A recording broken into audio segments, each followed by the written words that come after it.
जो उन्वान है, जो टाइटल है प्रोग्राम का, यूथ पार्लियामेंट, इसको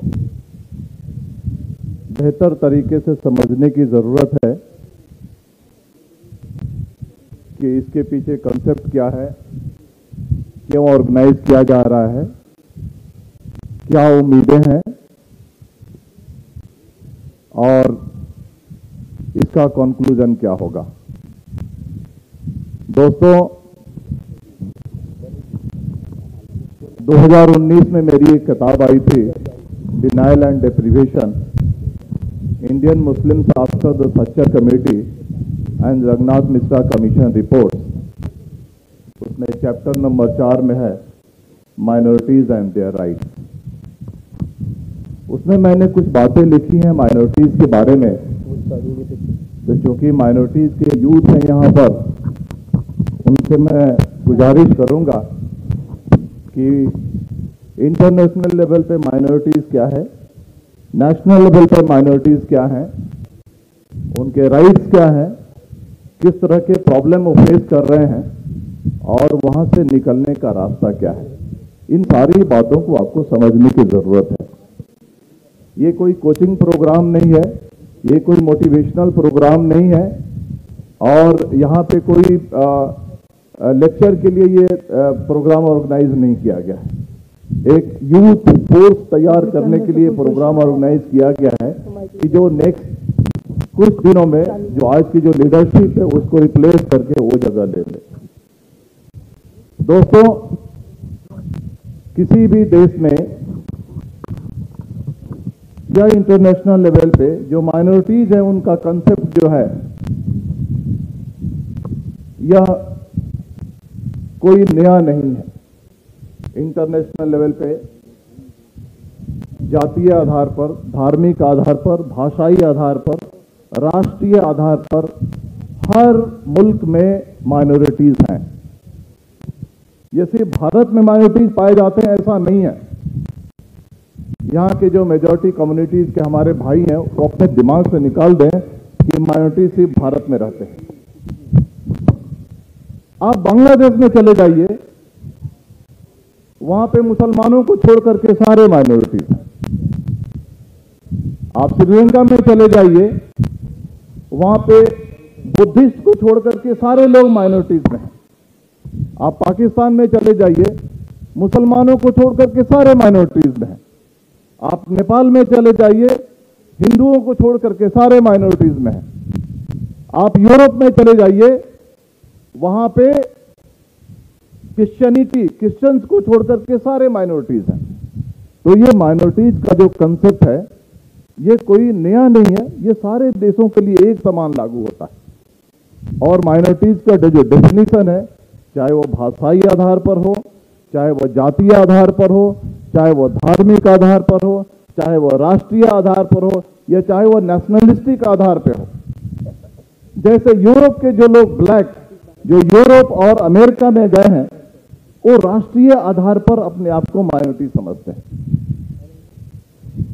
मार्टिन लूथर किंग ने कहा था, दोस्तों ये जो माइनॉरिटीज हैं, जो मेजॉरिटीज हैं, कुछ करें नहीं तब भी चलेगा, मेहनत नहीं करें तब भी चलेगा, कुछ कायदे कानून तोड़ दें तब भी चलेगा, लेकिन माइनॉरिटीज हैं उनको एक्स्ट्रा मेहनत करके, एक्स्ट्रा भागीदारी दिखा करके, एक्स्ट्रा देश प्रेम दिखा करके, एक्स्ट्रा डेडिकेशन दिखा करके यह साबित करना चाहता है कि वो उस देश के नागरिक है और उसके मुख्य धारा के पार्ट। मार्टिन लूथर किंग ने कहा था कि इंटरनेशनल लेवल पे माइनॉरिटीज ने कड़ी मेहनत और डेडिकेशन से इस वर्ल्ड को एक बेहतर जगह बनाई है। सामाजिक एतबार से, आर्थिक एतबार से, शैक्षणिक एतबार से, सांस्कृतिक एतबार से, कई एतबार से जो माइनॉरिटीज हैं उन्होंने अपना योगदान देकर जहां पे रहते हैं उस जगह को उन्होंने बेहतर बनाया।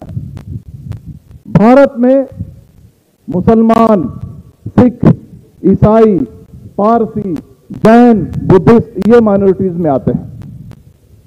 अगर 2011 के पॉपुलेशन सेंसस के आंकड़े को देखें, 19.6% 19.6% की आबादी है, यानी हर 5 में से 1 आदमी माइनॉरिटी है भारत में। 20% पॉपुलेशन कोई छोटा पॉपुलेशन नहीं है, और इन लोगों ने भारत को एक बेहतर जगह बनाई है अपने मेहनत के जरिए, अपने ईमानदारी के जरिए, अपने डेडिकेशन के जरिए, अपनी वफादारी के जरिए, कड़ी मेहनत करके, चाहे वो कल्चरल फील्ड हो, सोशल फील्ड हो, इकोनॉमिक फील्ड हो, लिंग्विस्टिक फील्ड हो, गवर्नमेंट की जॉब्स हो, हर जगह पे उन्होंने काम करके भारत को एक बेहतर जगह बनाया है। दोस्तों, महात्मा गांधी ने कहा था कि a civilisation is judged by the way it treats its minorities. एक सिविलाइजेशन यानी एक सभ्यता इसी एतबार से जज किया जाता है, इसी एतबार से उसका इवैल्यूएशन होता है कि वो अपने माइनॉरिटीज को किस तरह से ट्रीट करता है, उनके साथ कैसा बर्ताव करता है। दोस्तों, जब से देश आजाद हुआ तो यहां पे जो माइनॉरिटीज है, आपको पता है कि माइनॉरिटीज में मेजॉरिटीज मुसलमान है, लेकिन हम यहां पे बात पूरे 20% की कर रहे हैं। उनको मार्जिनलाइजेशन और डिस्क्रिमिनेशन एंड टारगेटेड वायलेंस, ये 3 जो चीजें आप याद रखिए, marginalisation, targeted violence and discrimination. यानी मार्जिनलाइजेशन को आप समझते हैं कि हाशिए पे धकेलना, डिस्क्रिमिनेशन भेदभाव, टारगेटेड वायलेंस यानी जानबूझ करके उनके खिलाफ हिंसा करना। ये जो 3 चीजें हैं, आज आप जो बड़े फॉर्म में देख रहे हैं, इसका छोटा फॉर्म 1947 से शुरू हो चुका था, और इसके कारण जो भारत के माइनॉरिटीज हैं वो हाशिए पर कहीं ना कहीं चले गए थे। जब इस देश का पहला माइनॉरिटी का प्रधानमंत्री बना डॉक्टर मनमोहन सिंह, तो उन्होंने मार्च 2005 में सच्चर कमेटी की स्थापना की, और 2006 में रंगनाथ मिश्रा कमीशन की स्थापना की। सच्चर कमेटी सिर्फ मुसलमानों के लिए थी, लेकिन रंगनाथ मिश्रा कमीशन सारे माइनॉरिटीज के लिए थी। ये 2 रिपोर्टें आईं, और इन रिपोर्टों ने कहा कि माइनॉरिटीज की हालत देश में ठीक नहीं है, इनको मुख्य धारा में लाने की जरूरत है। चाहे उनको एजुकेशन दे करके, उनको मुख्य धारा में ला करके, उनको एम्प्लॉयमेंट दे करके, उनके खिलाफ जो भेदभाव होता है उसको दूर करके, और उनको खिलाफ जो टारगेटेड वायलेंस होता है उसको दूर करके इनको मुख्यधारा में लाने की जरूरत है। लेकिन बहुत बदकिस्मती की बात है कि ये 2 रिपोर्टों को ईमानदारी से कांग्रेस के रिजीम में लागू नहीं किया गया, और अब तो इन 2 रिपोर्टों पे बात करना मतलब देशद्रोह के समान है। आप चुनाव के वक्त इन 2 रिपोर्टों पे बात नहीं कर सकते हैं। भाजपा वाले तो इसको तुष्टीकरण का नारा लगाते हैं, और जो मुख्य धारा की जो पार्टियां वो कहती हैं नहीं नहीं इसको बगल में रखो, नहीं तो कहीं मेजॉरिटी कमेटी नाराज नहीं हो जाए। दोस्तों, 2014 के बाद आपने देखा कि जो आपका जो मार्जिनलाइजेशन था, डिस्क्रिमिनेशन था, टारगेटेड वायलेंस था, वो लो स्केल पे होता था। 2014 पे इसको अप स्केल पे लाया गया है। आप देख रहे हैं इस देश में बुलडोजर न्याय, ये बुलडोजर न्याय कोई जस्टिस है, बुलडोजर जस्टिस। यानी उत्तर प्रदेश में जहां का एक मुख्यमंत्री जिसके ऊपर 19-20 केसेस थे, और उस केसेस को खुद ही ने उसने फाइल करवा लिया। ये देश हो या अंतर्राष्ट्रीय लेवल हो, ये पूरी तरह से नैतिकता के खिलाफ है कि मेरे ऊपर गुनाह दाखिल है और मैं ही उसको फाइल कर दूं। 1 घंटे के लिए 1 दिन पहले नोटिस सर्व होती है और उस आदमी का घर गिरा दिया जाता है। अगर एफआईआर में किसी का नाम आता है, नाम आने के बाद पता चलता है कि उस आरोपी का घर जो अतिक्रमण में है और उसको गिरा दिया जाता है। पासपोर्ट को बांध करके मारा जाता है, चर्च पे हमले होते हैं, मस्जिदों पे हमले होते हैं, मस्जिदों के नीचे मंदिर ढूंढे जाते हैं। जब सरकार ही खुद इन सारी चीजों को बढ़ावा दे तो आप कहां जाएंगे? आपके पास एक ही रास्ता है और वो है कोर्ट, जुडिशियरी। और जुडिशियरी किस पे काम करती है? संविधान। इसलिए संविधान को अपने से गले से लगा करके, चिपका करके, और संविधान को पूरी तरह से आप पढ़ जाइए। आज संस्थाएं डरी हुई हैं। संस्थाएं जो गलत काम कर रही हैं, खुशी में नहीं कर रही हैं। महात्मा गांधी ने कहा था कि अगर आपको कोई बात याद रखनी हो तो सबसे बेहतर तरीका है कि सच बोलो। सच अगर बोलेंगे तो सच्चाई को याद करने की जरूरत नहीं होती है। झूठ बोलेंगे तो झूठ को याद करनी पड़ती है। उसी तरह से जो हमारे संस्थाएं हैं, चाहे वो एग्जीक्यूटिव हो, चाहे वो इलेक्शन कमीशन हो, या हमारी पुलिस हो, कोई भी डिपार्टमेंट हो, बेहतर तरीका उनके लिए यही है कि कायदे के अनुसार काम करें, उनको कोई तकलीफ नहीं होती है। लेकिन आज वो भी तकलीफ में है क्योंकि उनको कायदे तोड़ करके काम करने पड़ते हैं। कायदे को मोड़ करके उनको काम करवाया जाता है। मैं बहुत सारे हमारे जो मित्र हैं पुलिस में, मैं उनसे बात करता हूं, वो अच्छा महसूस नहीं कर रहे हैं कि उनको जोर जबरदस्ती से दबाव डाल करके और उनको कॉन्सेंस के खिलाफ उनसे काम करवाया जाता है। इलेक्शन कमीशन में जो हमारे जो सीनियर आईएएस ऑफिसर्स बैठे हुए हैं, आप क्या समझते हैं कि वो पहले से पूर्वाग्रह में है? पहले से किसी तरह का भेदभाव करना चाहते हैं? पहले से क्या कांग्रेस और बाकी लोगों के साथ वो किसी तरह का अन्याय करना चाहते हैं? नहीं, उनको पकड़ करके और ऐसा करने के लिए उनको बाध्य किया जाता है। तो ये सारी बातें आपके सामने हैं। 2014 से जो चीजें हो रही हैं, और इन सारी चीजों से निपटने का एक ही तरीका है दोस्तों, कि सबसे पहले संविधान को अपने हाथ में लगाओ, संविधान को अपने गले से लगाओ, और संविधान में जो लिखा है बंधुत्व, भाईचारा, उसको अपनाओ प्रेम से। जैसे हमारे पहले वसीम अकरम त्यागी ने कहा था कि प्यार और मोहब्बत का जो जिहाद है वो सबसे बड़ा जिहाद है। प्यार और मोहब्बत से दिलों को जीतने की कोशिश कीजिए। मेजॉरिटी कम्युनिटीज में जो कंफ्यूजन फैलाया जा रहा है उसको टैकल करने की कोशिश कीजिए। और जो यहां पे हमारे जो यूथ बैठे हुए हैं उनसे मैं एक ही बात कहना चाहूंगा कि 2023 में मेरी एक किताब आई थी, absent in politics and power. यह देश लोकतंत्र से चलता है, लोकतंत्र चुनावी राजनीति से चलता है।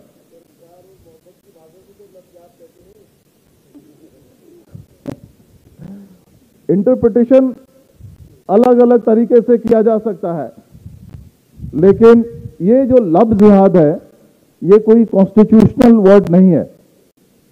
अगर आप देखेंगे वो कानून भी बनाते हैं तो लव जिहाद उसमें नहीं डालते हैं।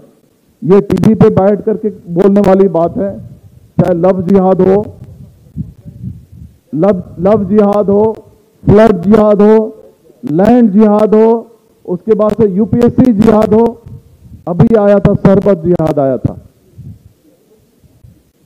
मैंने रामदेव बाबा से कहा, रामदेव बाबा आपने गलत वर्ड चुना है, क्योंकि जब भी जिहाद के साथ अगर कोई इंग्लिश वर्ड नहीं लगाया जाए तो जिहाद पूरा नहीं होता। आप देखिएगा, लव जिहाद, लैंड जिहाद, यूपीएससी जिहाद, फ्लड जिहाद, जिहाद के पहले हमेशा अंग्रेजी वर्ड आया हुआ है। आपने जिहाद के पहले शरबत यानी उर्दू वर्ड लगा दिया है, ये चलेगा नहीं, और सही में वो नहीं चला, फ्लॉप हो गया। मामला ये हुआ कि बाबा रामदेव का जो शरबत था, शरबत तो छोड़िए, उनके सारे प्रोडक्ट जो है डिफेम हो गए। उनकी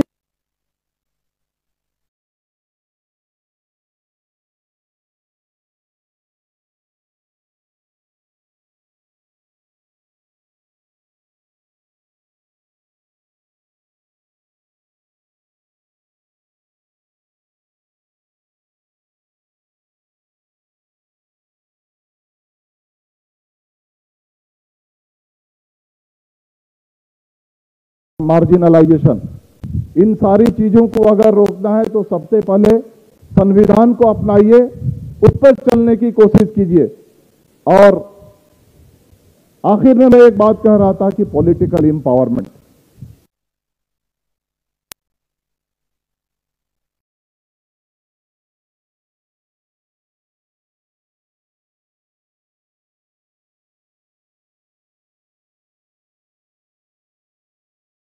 काम करने वाले हमारे जो नेता हैं, जिनको नेता नहीं करके हम उनको पॉलिटिकल एक्टिविस्ट कहें, पॉलिटिशियंस कहें, सामाजिक कार्यकर्ता कहें, एक बहुत बड़ा एक दायरा है, इसमें वो अर्थ आता है, वो बनने की कोशिश करें। आप जाइए, फील्ड में जाइए, लोगों के लिए काम कीजिए, लोकल लेवल पे काम कीजिए। आपने देखा होगा कि इस देश में जो जमहूरियत का जो लेयर है, टायर है, वो 3 टायर का है, पार्लियामेंट लेवल, स्टेट लेवल और लोकल लेवल। पार्लियामेंट का दायरा बहुत बड़ा है, माइनॉरिटीज की आबादी हर जगह पे 50% से ज्यादा नहीं होती है, आपको चुन करके आने में दिक्कत होती है। लेकिन ऑफ कोर्स स्टेट असेंबलीज में अभी भी महाराष्ट्र में 35 से 40 ऐसी सीटें हैं जहां पे मुसलमान, बुद्धिस्ट और कुछ और जो माइक्रो माइनॉरिटीज हैं, क्रिश्चियंस और सिख, अगर इनको मिला दिया जाए तो 40-45% होता है। अगर वो थोड़ी सी कोशिश करें तो आपके लोग चुन करके आ सकते हैं, आप पॉलिटिकली एम्पावर हो सकते हैं। जब पॉलिटिकल एम्पावरमेंट के साथ, अपने लोगों के साथ आप धरने प्रदर्शन करेंगे, अपनी आवाज उठाएंगे, तो आपकी आवाज को सुनी जाएगी, अदरवाइज आपकी आवाज की कोई सुनवाई नहीं होगी। पॉलिटिकल फोर्स क्रिएट कीजिए लोकल लेवल पे, जहां पे नालियों की सफाई होती है, रोड्स बनते हैं, गार्बेज क्लीनिंग होता है, छोटे छोटे गलियां बनती हैं, मच्छर मारने के लिए दवाइयां छिड़की जाती हैं, सैनिटेशन के लिए काम होता है, हेल्थ के लिए काम होता है। यानी लोकल लेवल, ग्राम पंचायत, नगर पालिका, कॉरपोरेशन, वहां पे काम कीजिए और अपने आप को पॉलिटिकली एम्पावर कीजिए। एक बात और मैं कहना चाहूंगा जुबैर भाई, नेक्स्ट जो यूथ पार्लियामेंट होगा उसका एक ही टॉपिक रखिए, how to get proper share in politics. यह देश